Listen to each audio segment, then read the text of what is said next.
আমি গত 22শে ফেব্রুয়ারি আমি খুলনা সার্কিট হাউসে এখানে বিভাগীয় কমিশনার, খুলনা, বাগেরহাট, সাতক্ষীরা ৩ জেলার পুলিশ, মানে এসপি এবং ডিসি এবং বন সংরক্ষক এবং এখানকার আমাদের যারা ডিএফও আছে, র্যাব, পুলিশ, নৌ কমান্ড, তারপরে আমাদের সেনাবাহিনী, আমাদের কোস্টগার্ড, সবাইকে নিয়েই কিন্তু আমরা এখানে বৈঠক করেছি।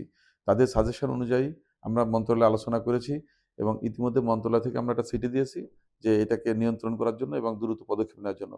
আরেকটা জিনিস সেটা হচ্ছে আমি গত পরশু স্বরাষ্ট্রমন্ত্রী মহোদয়ের সাথে কথা বলেছি, ওনাকে বিষয়টা বুঝিয়েছি।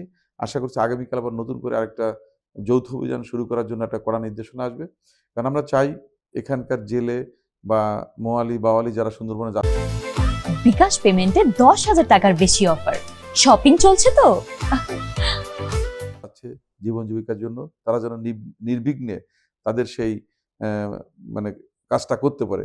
এখানকার যে অপহরণগুলো হচ্ছে এটা দীর্ঘদিন থেকে চলে আসছে। নির্বাচনের সময় দেখা গেছে কোস্টগার্ড, পুলিশ সহ বিভিন্ন বাহিনী নির্বাচনী কর্মকাণ্ডে ব্যস্ত ছিল। সেই সুযোগে তারা তাদের ক্ষমতা বৃদ্ধি করেছে এবং অসংখ্য বাহিনী নতুন করে জন্ম হয়েছে এবং একটা বাহিনী থেকে বেরিয়ে গিয়ে আরেকটা বাহিনী হয়েছে। তো এইগুলো অনেক নাম আমরা শুনতে পাচ্ছি বা জানতে পাচ্ছি। প্রতিনিয়ত আমরা মন্ত্রণালয় থেকে আমাদের এখানকার যারা আইন শৃঙ্খলা রক্ষাকারী বাহিনী আছে, কাজ করছে সুন্দরবনে, বিশেষ করে কোস্টগার্ড, র্যাব, তাদের সাথে আমরা মনিটরিং করছি, পুলিশের সাথে মনিটরিং করছি। আজকে সকালে আমি আমাদের পুলিশ সুপার, জেলা কি বলে সুপারিনটেন্ডেন্ট অফ পুলিশ, এসপি সাহেবের সাথে কথা বলেছি। আমি মোটামুটি চেষ্টা করছি যে কোনো মূল্যে এটাকে নিয়ন্ত্রণ করার জন্য এবং আমাদের মন্ত্রণালয় এ ব্যাপারে খুবই আন্তরিক এবং আশা করি খুব দ্রুতই আপনার দৃশ্যমান দেখতে পাবেন। এবং বিগত দিনে যেভাবে অপহরণ হচ্ছিল, আমরা দায়িত্ব নেওয়ার পরে, আমাদের এই পদক্ষেপগুলো নেওয়ার পরে এটা প্রবণতা কমে আসছে।